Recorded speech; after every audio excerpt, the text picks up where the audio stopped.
معاملات کے بعد انسان کا سب سے زیادہ تعلق اس کے رب کریم کے ساتھ ہوتا ہے۔ اللہ تبارک و تعالیٰ کی طرف سے اسے نعمتیں ملتی ہیں، رب کریم کی طرف سے اس پر عطائیں ہوتی ہیں۔ اللہ کی طرف سے وہ آیا ہے اور واپس اللہ ہی کی طرف لوٹ جائے گا۔ ابتدا بھی مالک کریم کی ذات ہے اور انتہا بھی اسی رب کریم کی ذات ہے۔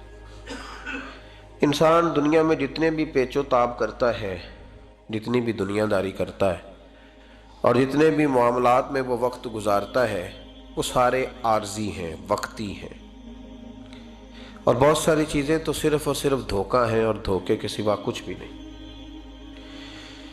اگر اس کا یہ ذہن بن جائے کہ میں نے اپنے تعلقات کو، اپنے معاملات کو اپنے رب کے ساتھ صحیح رکھنا ہے، تو جب اللہ کے ساتھ اس کے معاملات ٹھیک ہوتے ہیں تو بندوں کے ساتھ خود بخود ہی ٹھیک ہو جاتے ہیں۔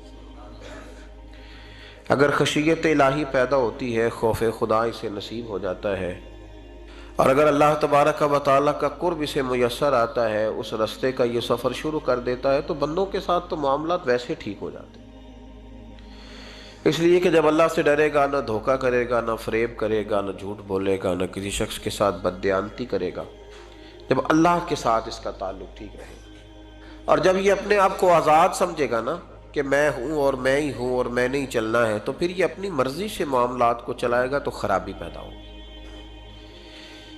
اللہ تبارک و تعالیٰ کے ساتھ انسان کا جو رشتہ ہے، اس میں انسان کی کچھ کمزوریاں آڑے آتی ہیں، گناہ ہو جاتے ہیں، غلطیاں ہو جاتی ہیں۔ ان غلطیوں کے بعد اپنے رب کریم کے ساتھ اپنے تعلق کو مضبوط کرنے کے لیے اللہ رسول نے جو ہمیں وظیفہ دیا اس کو استغفار کہتے ہیں۔ استغفار ویسے اس کا لفظی معنی تو ڈھانپنا ہوتا ہے، یہ غفر سے بنا ہے، لیکن اس کے اصطلاحی معنی یہ ہے کہ جو گناہ انسان سے ماضی میں ہو جائیں ان سے معافی چاہنے کا نام استغفار ہے۔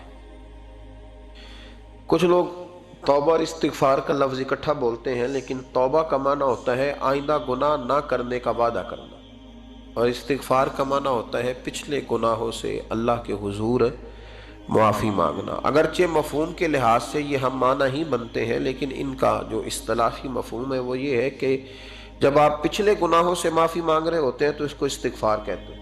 اللہ تعالیٰ نے اس استغفار کو بڑا پسند فرمایا، بڑا پسند فرمایا، اور یہ استغفار کے جملے مالی کو اتنے پسند آئے کہ اللہ نے نبی پاک علیہ السلام کو بھی حکم دیا، کہا محبوب آپ بھی میری بارگاہ میں استغفار کریں۔ اگرچہ حضور کا استغفار اس معنی میں نہیں ہے، بلکہ نبی پاک کا استغفار تو بلندی درجات کا معاملہ ہے، کیونکہ استغفار خود ایک عبادت ہے، تو یہ عبادت کرنے کا اللہ نے اپنے محبوب کو بھی ارشاد فرمایا۔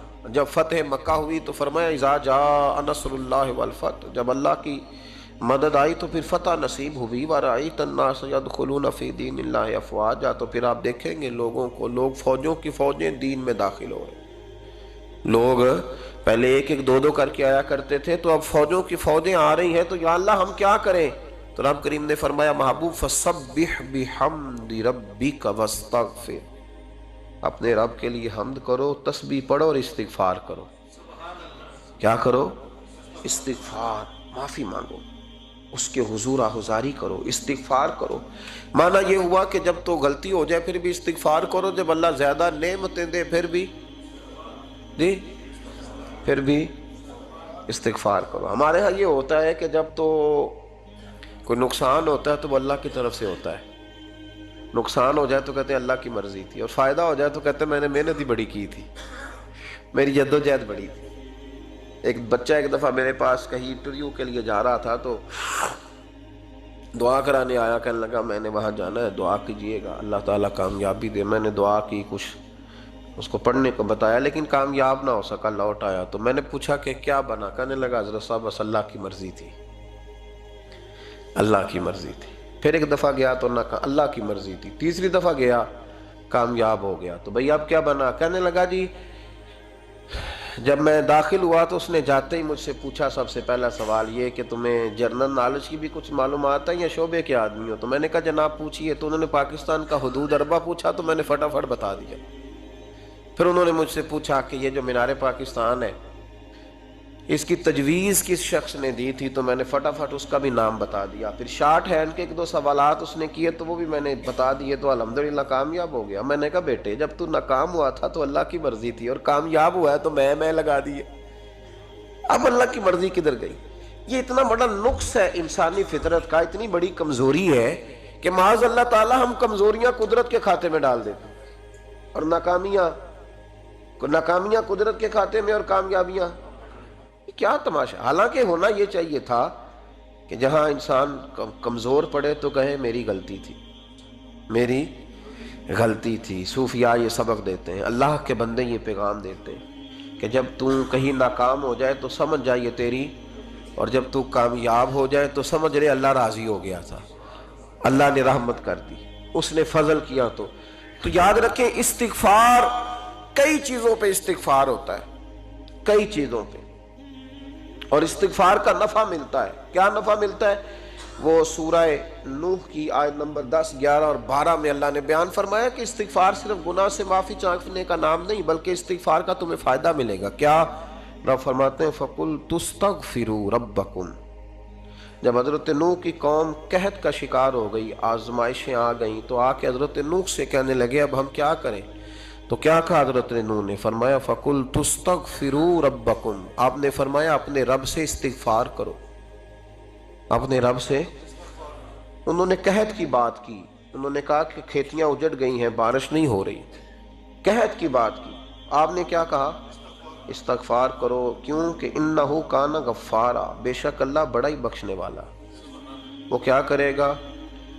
یرسل السماء علیکم مدرارا، وہ تم پر موسلا دار بارش برسائے گا. جب تم استغفار کرو گے تو اللہ موسلا دار بارش برسائے گا. وَيُمْدِدْكُمْ، اور وہ تمہاری مدد کرے گا. استغفار کرنے والے کی اللہ کیسے مدد کرے گا؟ بِأَمْوَالٍ وَبَنِينَ، تمہیں مال بھی عطا کرے گا اور بیٹے بھی عطا کرے گا. بارش بھی دے گا استغفار کرنے والے کو، اور مال اور اولاد سے اس کی مدد بھی کرے گا. وَيَجْعَلْ لَكُمْ جَنَّةٍ وَيَجْعَلْ لَكُمْ أَنْهَارًا، اللہ تمہیں جنت بھی عطا کرے گا اور تمہیں نہریں بھی عطا فرمائے گا. تمہارے لیے جنت بھی بنائے گا، انہار بھی بنائے گا. توبہ کا، استغفار کا تمہیں یہ فائدہ ملے گا. ایک استغفار، ہمارے بزرگوں نے وہ لکھا ہے کہ جب انسان کو اللہ نعمتیں دیتا ہے تو پھر رب کا حکم ہے کہ اس پر شکر بھی کرے. نعمتوں پر اللہ کا شکریہ نہ کرنے پر بھی استغفار کرنا چاہیے. اے اللہ تو نے بڑا کچھ دیا تھا پر میں شکر ادا اس پر بھی. ہمارا تو اب یہ حال ہے کہ جو ہمارے پاس چیزیں ہیں وہ ہم کہتے ہیں یہ تو میرا حق تھا، لیکن جو نہیں وہ مجھے فٹافٹ ملنی چاہیے. مطلب اگر میرے پاس صحت ہے تو اس کو میں اپنا حق سمجھ لیتا ہوں کہ یہ تو میرا، یہ چونکہ ٹھیک ہے جی، یہ تو صحیح ہے، تندرستی ہے، یہ تو ٹھیک ہے، لیکن کار کوئی نہیں، وہ ذرا مل جانی چاہیے. اولاد تو میرے پاس ہے، وہ تو میرا حق تھا، میرا رائٹ تھا، معاذ اللہ وہ تو ہم نے حق بنا لیا. اور میرے پاس بنگلہ کوئی نہیں، وہ مجھے فٹافٹ مل جانا چاہیے. بھئی یہ کس طرح تیرا حق تھا؟ کس حساب سے؟ یعنی جو چیزیں ہیں ان کو سنبھالنے کی فکر نہیں ہے، اور جو نہیں ہے ان کے طلب کی فکر لگی ہوئی ہے. شکر نعمت کو محفوظ کر دیتا ہے، شکر نعمت کو محفوظ کر دیتا ہے، اور ناشکری نعمت کو لَئِن شَكَرْتُمْ لَأَزِيدَنَّكُمْ وَلَئِن كَفَرْتُمْ إِنَّ عَذَابِي لَشَدِيدٌ. اللہ فرماتے شکر کر، میں تیری نعمتوں میں اضافہ کر دوں گا، اور ناشکری کرے گا تو عذاب دوں گا.